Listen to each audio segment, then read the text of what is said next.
So we have 2 chapters left in geometry, and these last 2 chapters are usually the easiest ones to kind of work with. We're going to kind of do a lot of review in the first section because this whole chapter is about, pretty much it's all about area. So we're going to talk about some basic area formulas. You might see one that looks newer to you, but most of this section is kind of going to be a review of things that I know you have done in elementary school. So the first section, we're going to talk about triangles and different types of parallelograms. The first parallelogram that we're going to focus on is a square. And in order to get the area of the square, most people always say get the area of the square is just length times width, which is correct, except with the side, with the square, all of your sides happen to be the same length. So instead of it being length times width, we say that the area is actually side squared because all of your sides are the same exact length. So you're just taking a side and multiplying it by another side. But it's the same number, so it's just side squared. Your area congruence postulate. So if 2 polygons are congruent, then they have to have the same area. So if they're congruent, they have the same length, they have the same width, they have the same components, the same dimensions. So there's only one way to calculate their area, so it has to be the same. The next type of parallelogram we're going to talk about is the rectangle, and this is the one where your area is equal to length times width. So I actually don't have any examples for square and for rectangle. You've done the area of a rectangle and the area of a square so many times that I figured why show you another example. Just length times width, you just multiply your 2 numbers together that you're given. Parallelograms are a little bit different because you've never really done the parallelogram formula before. I have heard that sometimes your teacher in the past would have you break it down so that you have 2 triangles and a rectangle and find the area of each one add together. You can still do that, but this is a much easier way to kind of calculate the area of a parallelogram. So there's your image of a parallelogram, and what you actually have to do is you have to find your 2 perpendicular lengths. So anytime you calculate the area of any polygon whatsoever, you need to find the 2 perpendicular sides. That is what you are going to kind of multiply together. So for your parallelogram, take a look right there is your base. And the height always has to be perpendicular to the base. So that's actually what you multiply together. We'll talk about that in a minute. But you always have to make sure that the 2 values you're multiplying together are perpendicular. So you never use the slanted side length, like the one that I'm highlighting in yellow. You never use either of those lengths to calculate the area of the parallelogram. So in order to find the area of your parallelogram, your area is equal to base times the height. So it's very similar to your rectangle, except you have to make sure that you're taking that perpendicular height. And the last one we're going to talk about in this section is the area of a triangle, which I know you've seen before. The triangle has that same component where you have to make sure that your height is perpendicular to the base.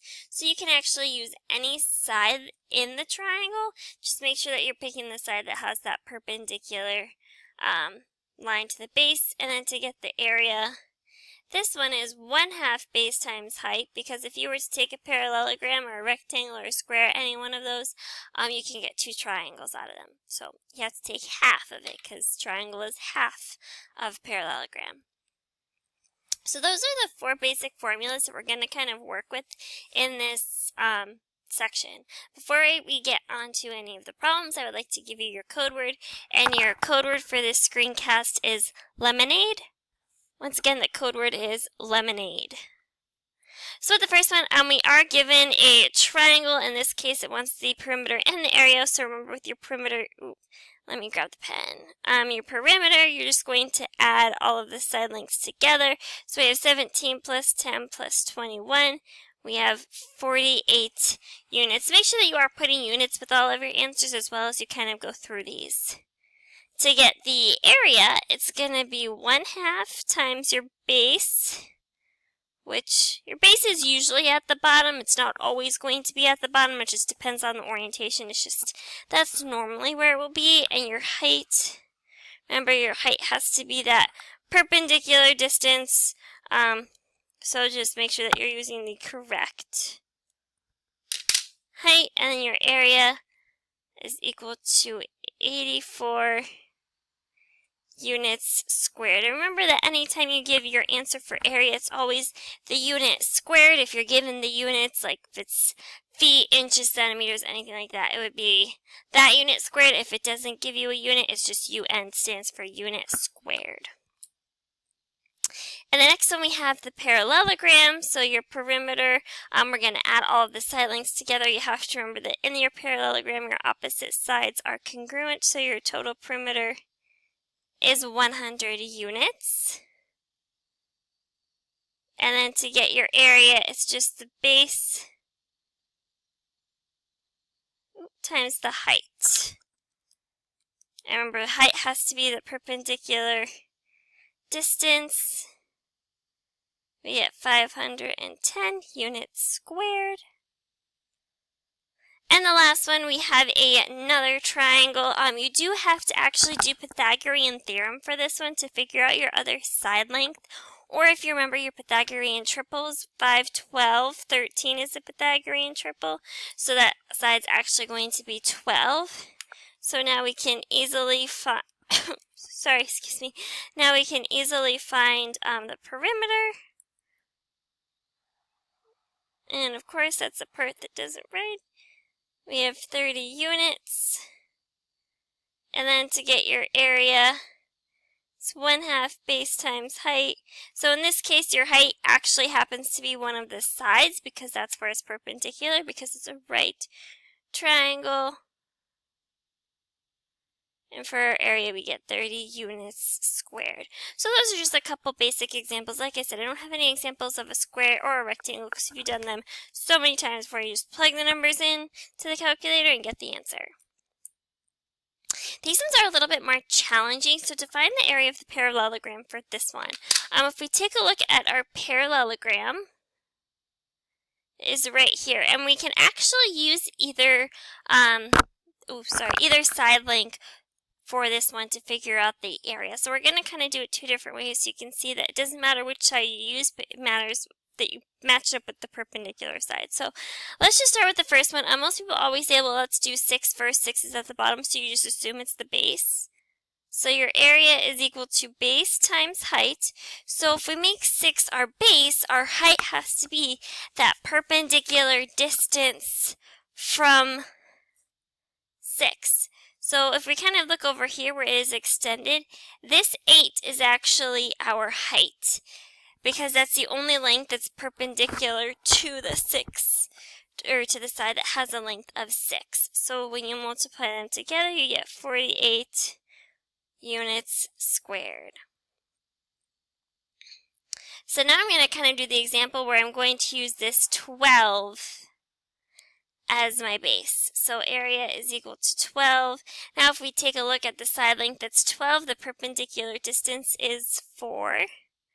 So it's 12 times 4, and you get 48 units squared again. So it doesn't matter which side you choose.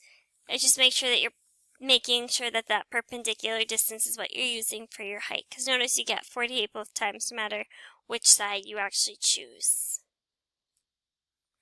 You can also have some algebraic problems. You will see a few of these as well.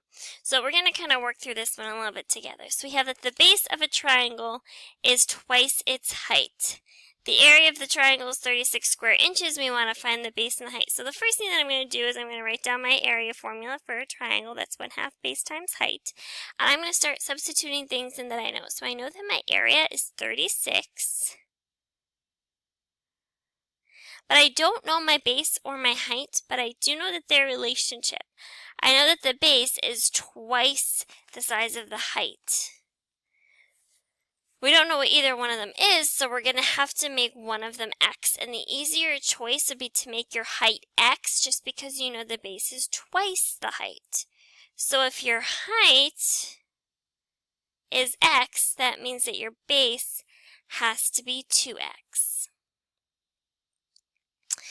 So most people like to do it from this point. Sometimes you like to just kind of get rid of your fractions. So rather than multiplying both sides by 2, which was what we do a lot of the time, I'm just going to start multiplying everything together. So 36 is flying solo. It's by itself on the right-hand side. And I'm going to multiply all of these together. So 1/2 times 2 is going to give you 1. And then we have x times x to give us x squared. And I'm just going to kind of erase the 1 there because it doesn't matter. And then what you do from there is you have to take the square root on both sides to get that x is equal to 6. Now we're almost done with this problem. We know that x is equal to 6, but it wanted us to find the base and the height. Well, if you remember, x represented the height, so our height is 6. And to get our base was 2x, so it's 2 times 6 to give us 12. So you will see a few kind of algebraic problems as you go through these. So if you do get stuck, do the best you can, but you can always email me if you get stuck with one of these as well. The last thing that we're going to talk about in this section is the area addition postulate. So if you have a polygon that's pretty much not like a square or rectangle, it's not one of those basic polygons that we have a formula for, what we can do is we could break it apart into different polygons that we know how to find the area for. So kind of how in the past when you had a parallelogram, before you knew that you could do base times height to get the parallelogram formula, you had to break it apart into 2 triangles and a rectangle. That was you were using your area addition postulate. So we're going to start with the first one. Right there we have a hexagon, and we don't have a formula for a hexagon. So I'm just going to split this up into 2 rectangles, and you can cut it either there vertically or you can cut it right there horizontally. You only need to make one cut though, it doesn't really matter which one, so I'm just going to kind of erase that second one there because we don't really need it. So to get the area of the rectangle on the left, length times width, 5 times 3 gives us 15. Now to get the area of the rectangle on the right, one thing I want to point out too is notice that this entire length is 6 and this length is 3, which means that that length is 3. So you have to kind of figure out what's left over. You'll see that a lot when you're doing your area addition postulates, so make sure that you kind of know what's marked with every length that you have. So then we have 3 times 2 to get 6, so your total area is 15 plus 6 to give us 21 feet squared. The next example, we have a kite, and like just same way as before, you have the option to either cut this one vertically or horizontally, or you can have 4 triangles if you really want. I'm just going to cut it vertically. So I'm going to start by finding the area of the triangle on the left.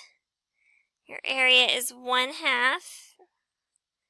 Your base, now one thing I want you to point out too is that these triangles are sideways, so your base isn't on the bottom for this triangle. Your base is actually right there. So your base, if you add those 2 segment lengths together, is 6. You find its perpendicular height, which is 4, and you get that the area is 12 meters squared. Now to get the area of the the triangle that's on the right, it's still 1/2. This case, your base is still 6, and your height is now 9. You get 27 meters squared. Lastly, to get the total area, it is 12 plus 27, get 39 meters squared. So that does bring us to the end of this section. Make sure that you enter in your code word for this screencast and take a picture of your assignment when you have finished it.